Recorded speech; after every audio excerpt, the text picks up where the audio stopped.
যে ব্যক্তি মৃত্যুর পরকালীন জীবনের জন্য নেকামল সঞ্চয় করে, রাসূলুল্লাহ সাল্লাল্লাহু আলাইহি ওয়াসাল্লাম বলছেন, তিরমিজির 2459 নম্বর হাদিস, তিরমিজির 2459 নম্বর হাদিস, আল কাইয়িসু মান দানা নাফসাহ ওয়া আমিলা লিমা বাদাল মাউত।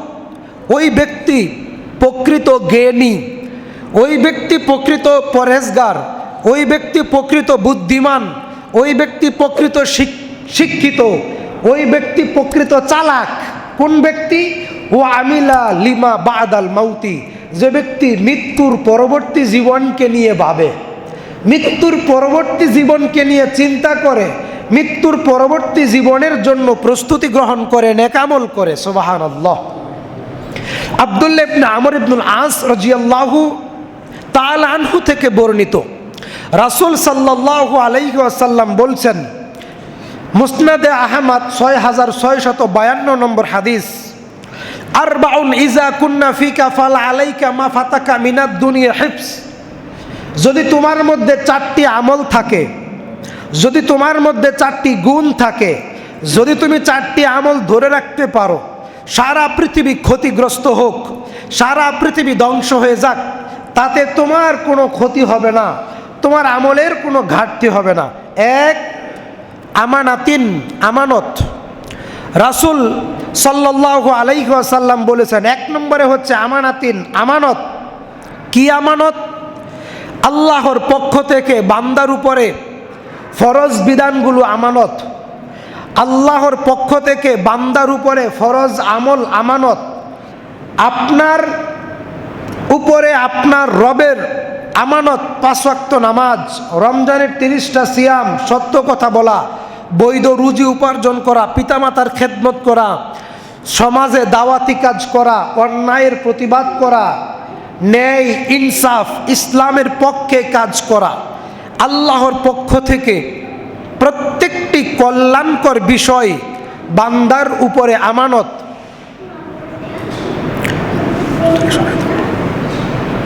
রাসূল সাল্লাল্লাহু আলাইহি ওয়াসাল্লাম বলেন, ওয়াসিদকু হাদিসিন, সত্য কথা বলবা, সত্য কথা বলবা, সত্যবাদিতা অর্জন করবা। দেখেন, বিশ্বাস করেন, অধিকাংশ মানুষ নামাজ পড়ে তারপরেও মাঝে মাঝে মিথ্যা কথা কয়, মিথ্যা কথা বলে। অধিকাংশ মানুষ মিথ্যা কথা বলে, দুনিয়ার লোভে, সামান্য একটু উপকারের আশায় মিথ্যা কথা বলে। কিন্তু হজ করেছে, সালাত আদায় করে, 30টা সিয়াম পালন করে, কপালে সেজদার চিহ্ন আছে। এমন মানুষ দুনিয়ার সামান্য একটু লোভের আশায় মিথ্যা কথা বলে। রাসূল সাল্লাল্লাহু আলাইহি ওয়াসাল্লাম বলেন, ওয়াসিদকু হাদিসিন, সত্য কথা বলবা, ওয়াহসনে খালিকাতিন, উত্তম চরিত্র গঠন করবা। দেখেন, আমাদের উত্তম চরিত্রের বড় অভাব, উত্তম চরিত্রের বড় অভাব।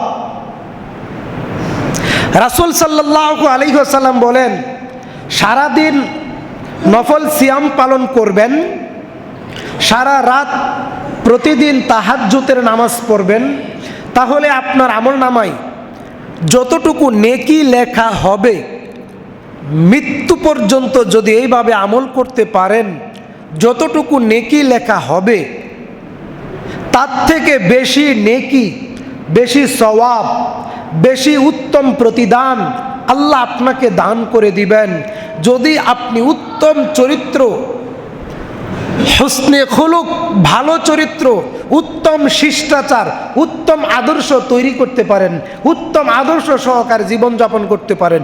জীবনেও একদিন বিড়িতে একটা টান দিব না, জীবনেও একদিন গাঁজাতে একটা টান দিব না, জীবনেও কোনো দিন নাটক, সিনেমা, গান বাজনা, পর্ন, অন্যায়, অশ্লীল, প্রেম, পরকীয়া, ফাহেসা, পাপ কাজ করব না।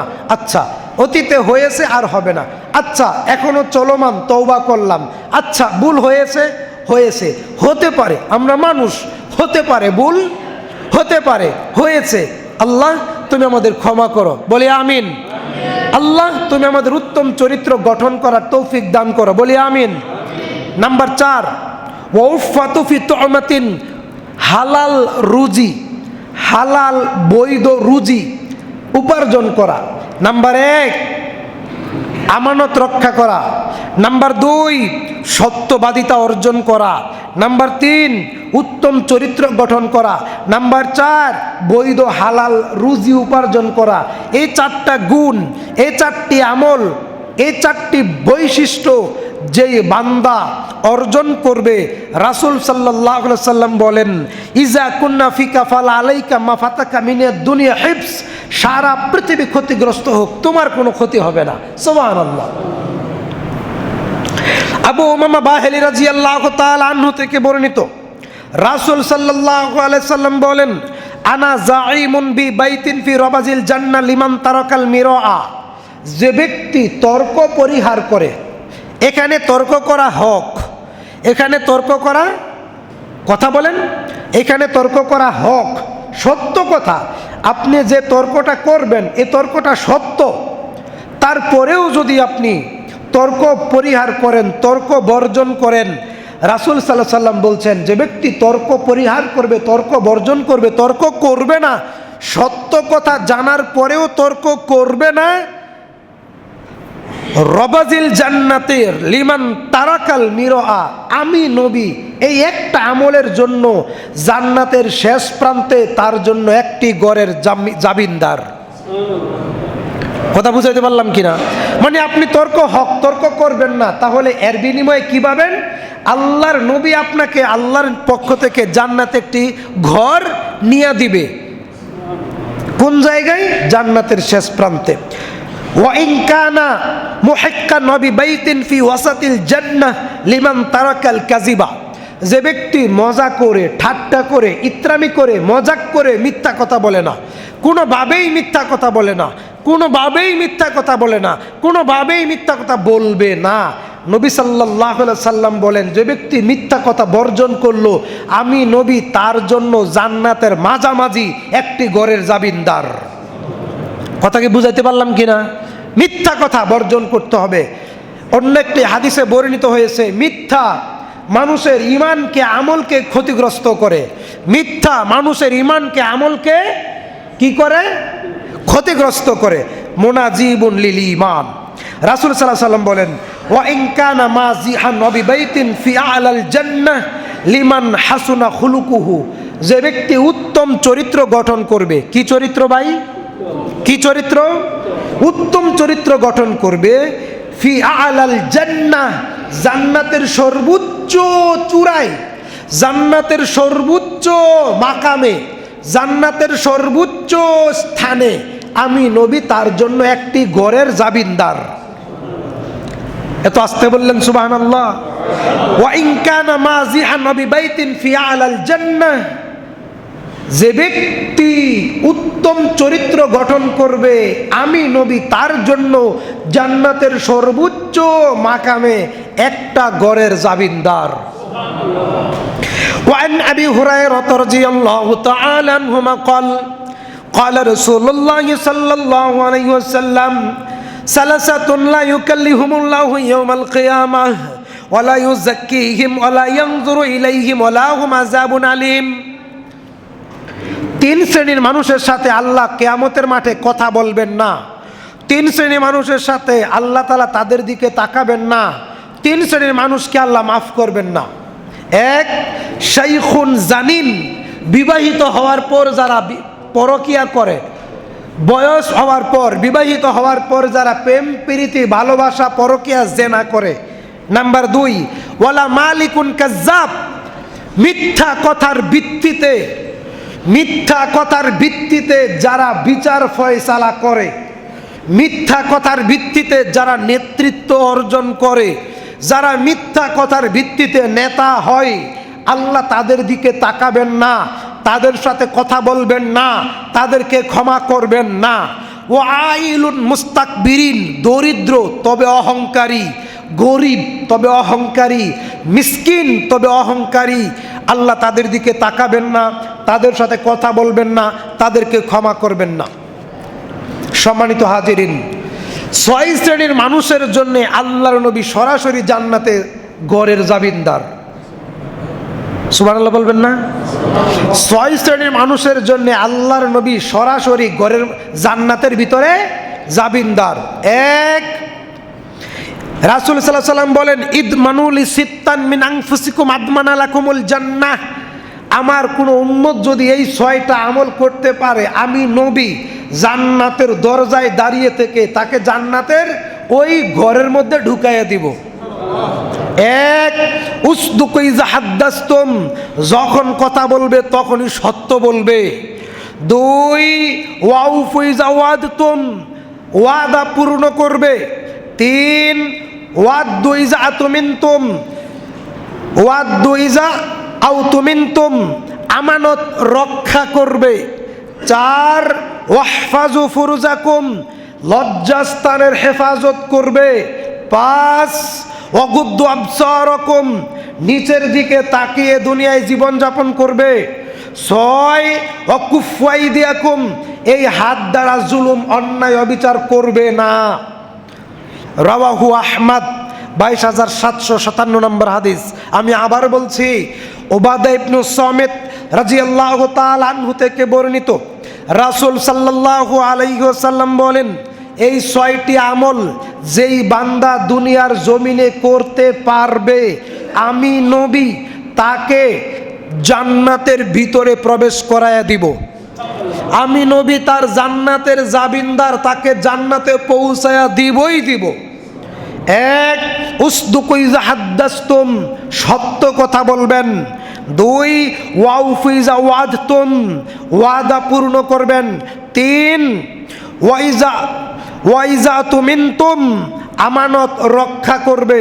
4, ওয়াহফাজু ফুরুজাকুম, জেনা করবে না, লজ্জাস্থানের হেফাজত করবে। ওয়াগুদ্দু আবসারাকুম, দৃষ্টি নিচের দিকে রাখবে, চোখ নিচের দিকে রাখবে। বেহায়া, বেগানা, বেপরদাশীল নারী দেখলে চোখ নিচের দিকে রাখবে। ওয়াকুফু আইদিয়াকুম, অন্যায় থেকে নিজেকে বাঁচায় রাখবে, অন্যায় থেকে 2 হাতকে বাঁচায় রাখবে। মুসনাদে আহমদ 22757 নম্বর সহিহ বর্ণনা। আবু হুরায়রা রাদিয়াল্লাহু তাআলা আনহু বলেন, রাসূল সাল্লাল্লাহু আলাইহি ওয়াসাল্লাম বলছেন, একজন আদম সন্তানকে 3টি কাজ জান্নাতে পৌঁছায়া দিবে, একজন আদম সন্তানকে 3টি কাজ জাহান্নামে পৌঁছায়া দিবে। তিনি বলেন, সালাসাতুন মুনজিয়াতুন ওয়া সালাসাতুন মুহলিকাতুন, ফাম্মাল মুনজিয়াতুন, যেই 3টি কাজ আদম সন্তানকে জান্নাতে পৌঁছায়া দিবে। নাম্বার 1, ফাতাকওয়া লিল্লাহি ফিস সিররি ওয়াল আলানিয়া, গোপনে প্রকাশ্যে আল্লাহকে ভয় করবে। গোপনে প্রকাশ্যে আল্লাহকে ভয় করবে। একজন যুবক সেলুনে গেছে, চুল কাটবে, এখন দাড়ি কাটবে না। কেন কাটবে না? সে আল্লাহকে ভয় পায়। একজন যুবক একা একা দাঁড়িয়ে আছে, হাতে একটা সিগারেট নিছে, সিগারেট টান দিবে না, কেননা সে আল্লাহকে ভয় পায়। একজন যুবক এখন তার দল ক্ষমতায়, সে দলের নেতা, জুলুম করলে করতে পারে, করবে না, কেন? সে আল্লাহকে ভয় করে। একজন যুবক 4000 টাকা দিয়ে ফ্যান কিনছে, একটা প্যান্ট, একটা পায়জামা কিনেছে, সে টাকনার নিচে পড়বে না, কারণ সে আল্লাহকে ভয় করে। কথা বুঝাইতে পারতেছি? একজন যুবক সে পিতার সাথে, মাতার সাথে খারাপ ব্যবহার করবে না, কেন? সে আল্লাহকে ভয় করে। রাসূল সাল্লাল্লাহু আলাইহি ওয়াসাল্লাম বলেন, ফাম্মাল মুনজিয়াতুন, 3টি কাজ আমার উম্মতকে জাহান্নাম থেকে মুক্তি দেয়া দিবে। 1, ফাতাকওয়া লিল্লাহি ফিস সিররি ওয়াল আলানিয়াতি, গোপনে প্রকাশ্যে আল্লাহকে ভয় করা। নাম্বার 2, ওয়াল কাউলি বিল হাক্কি ফির রিদা ওয়াস সাকাতি, কারো অসন্তুষ্টিতে, কারো সন্তুষ্টিতে কিছু আসে যায় না, কিন্তু সে হক কথা বলেই যাবে। ওয়াল কাউলি বিল হাক্কি ফির রিদা ওয়াস সাকাতি, সে হক কথা বলবেই বলবে, কেউ সন্তুষ্ট হোক, কেউ অসন্তুষ্ট হোক। নাম্বার 3, ওয়াল কাসতু ফিল গিনা ওয়াল ফাকরি, মধ্যম পন্থা অবলম্বন করবে, সচ্ছল অসচ্ছল 2 অবস্থাতেই দান খয়রাত করবে। 2 অবস্থা, আর্থিক অবস্থা ভালো থাকলেও দান করবে, ভালো থাকলে বেশি দান করবে, আর্থিক অবস্থা মন্দ থাকলে কম দান করবে, কিন্তু দান করবেই করবে। এই 3টি কাজ আদম সন্তানকে জান্নাতে পৌঁছায় দিবে। সুবহানাল্লাহ। নাম্বার 2, ওয়াম্মাল মুহলিকাতুন, যেই 3টি কাজ আদম সন্তানকে ধ্বংস করবে, ফাসুহু মুতাইন ওয়া হুয়া মুত্তাবাউন ওয়া ইযাবুন বিল মারই বিনাফসিহি, রাসূল সাল্লাল্লাহু আলাইহি সাল্লাম বলেন, ধ্বংসকারী কাজ তিনটি: প্রবৃত্তির অনুসরণ করা, মন যা চায় সে অনুযায়ী জীবনযাপন করা। এখন আজান হয়েছে, মন চাইছে, দোকানে বসে আছে, নামাজ ছেড়ে দিছে। এখন যৌবন, জেনা করা যায়, শরীরে উদ্যম শক্তি, অদম শক্তি, শরীরের কোনো শক্তির বাটা নাই, শক্তির কমতি নাই, জেনা করলো। মন যা চায় তাই করলো, প্রবৃত্তির অনুসরণ। নাম্বার 2, অহংকারী হওয়া, আত্ম অহংকারী, আত্মগরিমা। যদি শরীর স্বাস্থ্য ভালো থাকে, অহংকার থাকে না? থাকে না? টাকা পয়সা থাকলে বাপসাপ অহংকার থাকে না? থাকে না? অহংকারী হওয়া। সবচেয়ে কঠিন কাজ হিংসা করা, অহংকারী হওয়া, সালাত পরিহার করা, নিজের মন মতো জীবনযাপন করা। এই কাজগুলো মানুষকে জাহান্নামে পৌঁছায় দেয়। উকবা ইবনে আমির আল জুহানী রাদিয়াল্লাহু তাআলা আনহু থেকে বর্ণিত, রাসূল সাল্লাল্লাহু আলাইহি সাল্লামকে জিজ্ঞেস করা হলো, মান নাজাতু, মুক্তি পাইতে চাই জাহান্নাম থেকে। মান নাজাতু, মুক্তি পাইতে চাই জাহান্নাম থেকে। আল্লাহর নবী, কিভাবে মুক্তি পাবো? ফাকালা, তিনি বললেন, আমলিক আলাইকা লিসানাক। তিনি জিহবাটা টেনে বের করে জিহবাটা ধরে বললেন, তুমি চুপ থাকবে। ভালো করে বুঝেন, মান নাজাত, জাহান্নাম থেকে মুক্তি চাই। ফাকাল, তিনি বলেন, আমলিক আলাইকা লিসানাক। জিহবাটা ধরে বললেন, তুমি চুপ থাকবে। কি করবে? কি করবে? অর্থাৎ অন্যায় কথা বলবে না, ফাহেসা কথা বলবে না, বেহুদা কথা বলবে না, পরনিন্দা করবে না, গালিগালাজ করবে না, চুগলখড়ি করবে না। এই মুখ দিয়ে কাউকে কষ্ট দিবে না। নাম্বার 2, ওয়ালিয়া সাকা বাইতুক, ঘরের ভিতরে পড়ে থাকবে। ঘর থেকে বের হইলেই বেগানা নারী, ঘর থেকে বের হইলেই অন্যায়, অত্যাচার, জুলুম, পাপ আর পাপ, ফিতনা আর ফিতনা। আছে না নাই? আছে না নাই? আল্লাহ রাসূল বলেন, ওয়ালিয়া সাকা বাইতুক, ঘরের ভিতরে পড়ে থাকো। নাম্বার 3, ওয়াবকি আলা খাতিয়াতিক, তুমি তোমার পাপের জন্য কান্নাকাটি করো, তুমি তোমার গুনাহের জন্য কান্নাকাটি করো, তুমি তোমার পাপের জন্য আল্লাহর দরবারে বেশি বেশি কান্নাকাটি করো। তিনি বলেন, রাসূল সাল্লাল্লাহু আলাইহি সাল্লাম বলেন, কেউ যদি আল্লাহর ভয়ে কাঁদে, কার ভয়ে? আল্লাহর ভয়ে কাঁদে, আল্লাহর ভয়ে কাঁদতে কাঁদতে যদি তার চোখ থেকে মাছির চোখ, মাছির চোখ যতটুকু বড়, এতটুকু পানি যদি কারো চোখ থেকে ঝরে পড়ে, কার ভয়ে? আল্লাহর ভয়ে কাঁদতে থাকে, তাহলে এই পানি ফোঁটা তার জাহান্নামের আগুনকে নিভিয়ে দিতে যথেষ্ট। তাইলে আল্লাহর ভয়ে কাঁদতে হবে না? হবে না? হবে না? হবে না? রাসূল সাল্লাল্লাহু আলাইহি ওয়াসাল্লাম বলেন, ওই বান্দা জাহান্নামে যাওয়া অসম্ভব। একটি গাভীর ওলান থেকে, ভালো করে বুঝেন, একটি গাভীর ওলান থেকে দুধ দোহন করার পর ওই দোহনকৃত দুধ ওলানে ফেরত যাওয়া যেরকম অসম্ভব, বুঝতে পারছেন? যারা আল্লাহর ভয়ে কাঁদে, এই বান্দা জাহান্নামে যাওয়া তার থেকে বেশি অসম্ভব। বুঝাইতে পারি নাই? একটি গাভীর বাট থেকে, ওলান থেকে দুধ দোহন করার পর এই দুধ ওলানে ফেরত যাওয়া সম্ভব? অসম্ভব কি না? সুইয়ের ছিদ্র দিয়া উট ঢুকা সম্ভব না অসম্ভব? অসম্ভব। ঠিক যে বান্দা আল্লাহর ভয়ে কাঁদে, শেষ রাতে কাঁদে, তাহাজ্জুদে কাঁদে, নফল নামাজে কাঁদে, সুন্নত নামাজে কাঁদে, এমনিতেই আল্লাহর ভয়ে কাঁদে, পাপকে স্মরণ করে কাঁদে, এমনিতেই কাঁদে, বিপদে পড়েছে কাঁদে, কাঁদতেই থাকে,